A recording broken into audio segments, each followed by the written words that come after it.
Hello everyone, welcome back to Shiksha by Shikha. Wishing you all a very happy new year to all my dear students. आप सभी अपने जीवन में इस साल एक अच्छा मुकाम हासिल करें। तो आइए अब जल्दी से अपनी पढ़ाई स्टार्ट करते हैं क्योंकि आप सभी का एग्ज़ाम बहुत जल्दी आने वाला है। तो आज हम कवर करने वाले हैं एक बहुत ही इम्पोर्टेंट टॉपिक, कॉन्स्टिट्यूशनलिज्म, संविधानवाद।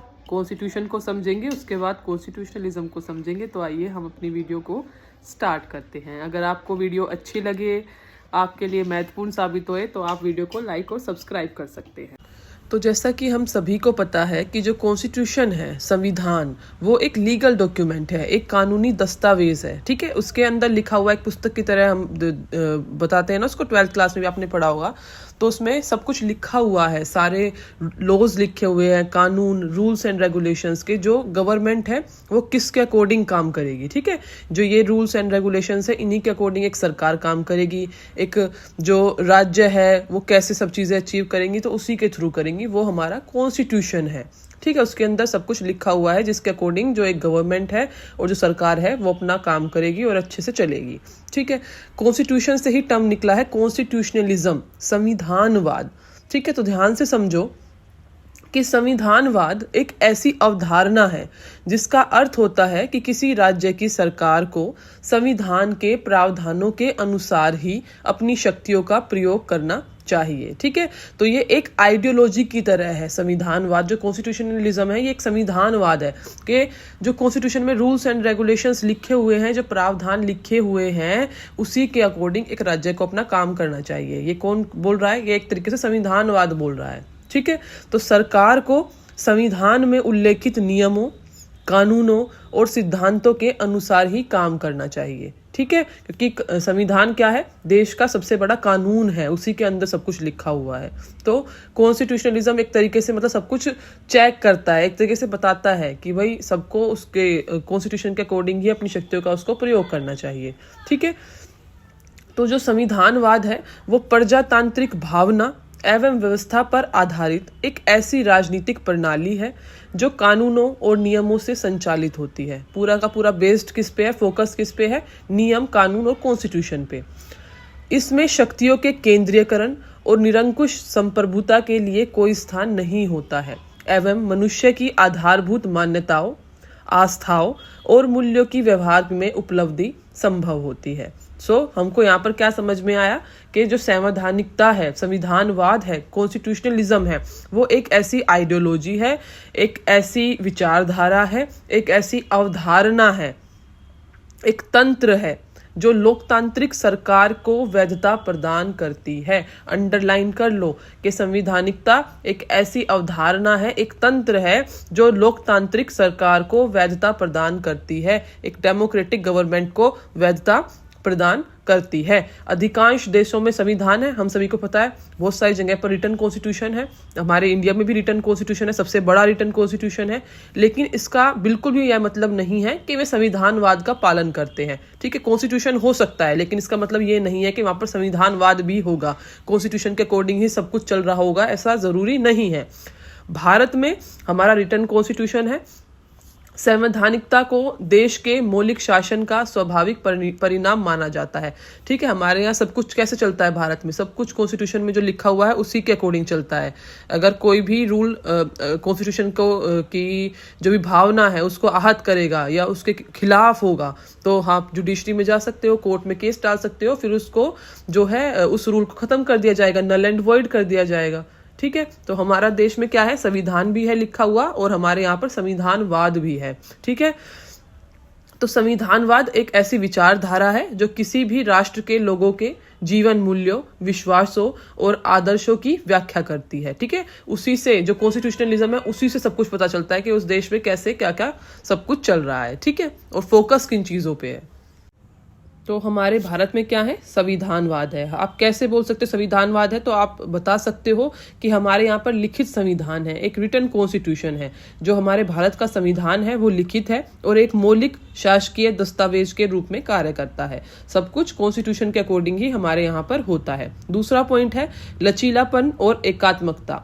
ठीक है, यह संशोधनों के संदर्भ में लचीला है परंतु शासन के स्वरूप में एकात्मक झुकाव दर्शाता है। इंग्लिश में इसको आप बोलते हो फ्लेक्सिबल एंड रिजिड कॉन्स्टिट्यूशन। ठीक है, हमारे यहाँ पर बहुत सारी चीज़ें तो मतलब इतनी ज़्यादा लचीली हैं कि आसानी से आप संशोधन करके हमारा पार्लियामेंट उसको बदल सकता है, लेकिन जो बहुत सारी चीज़ें हैं, जो स्पेशल थिंग्स हैं, ठीक है, वहाँ पर क्या है, जो बहुत ही मोस्ट इंपॉर्टेंट देश से रिलेटेड जो चीज़ें हैं वो क्या है, वो बहुत ही रिजिड होता है उनको अमेंड करना, ठीक है, उनमें संशोधन करना। तो वही बात यहाँ पर बोली गई है।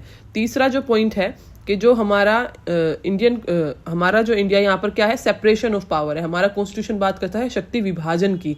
जो शक्ति है, जो पावर्स है, वो केंद्र और राज्य सरकारों के बीच में विभाजित है। तो इन सभी पॉइंट से पता चलता है कि जो हमारा इंडिया है उसमें क्या है, कॉन्स्टिट्यूशनलिज्म है। यहाँ पर संविधान भी है और संविधानवाद भी है। तो सिंपली अब हमें यहाँ से क्या समझ में आया कि एक तरफ कॉन्स्टिट्यूशन है, एक तरफ कॉन्स्टिट्यूशनलिज्म है। तो कॉन्स्टिट्यूशन क्या है, एक कानूनी दस्तावेज है, एक लीगल डॉक्यूमेंट है, और जो कॉन्स्टिट्यूशनलिज्म है वो एक आइडियोलॉजी है, एक विचारधारा है।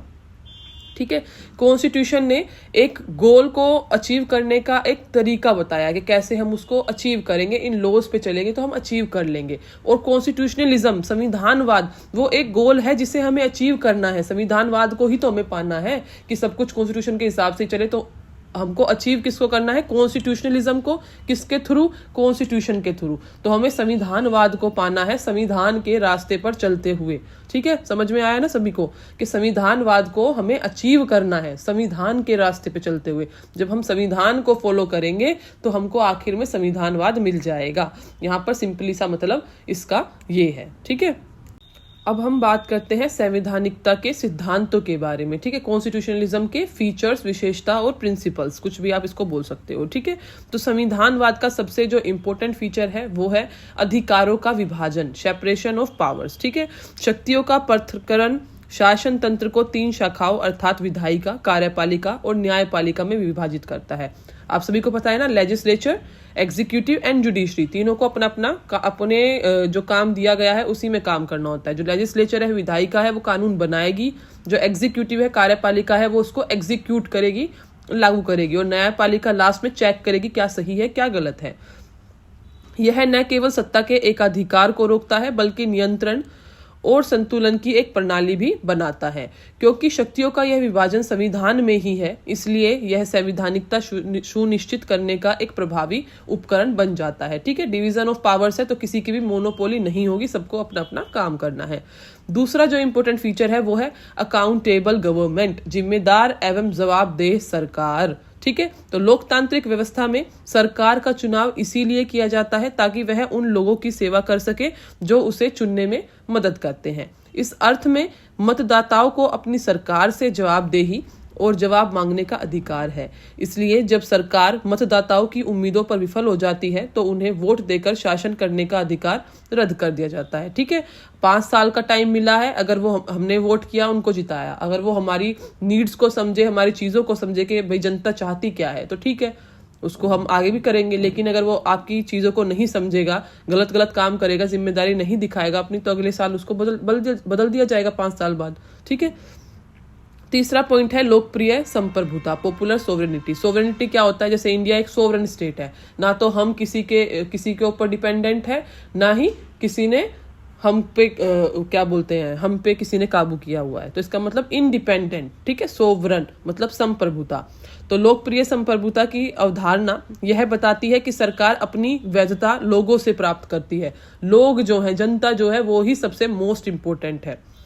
कोई भी कॉरपोरेट निकाय, कोई भी व्यक्ति ऐसे किसी अधिकार का प्रयोग नहीं कर सकता जो स्पष्ट रूप से उससे उत्पन्न ना हो, भले ही एक निश्चित संप्रभु इकाई है जो शासन करने के लिए सशक्त है। अंतिम संप्रभुता राष्ट्र में ही निवास करती है। ऐसी संप्रभु इकाई की शक्ति जनता से उत्पन्न होती है।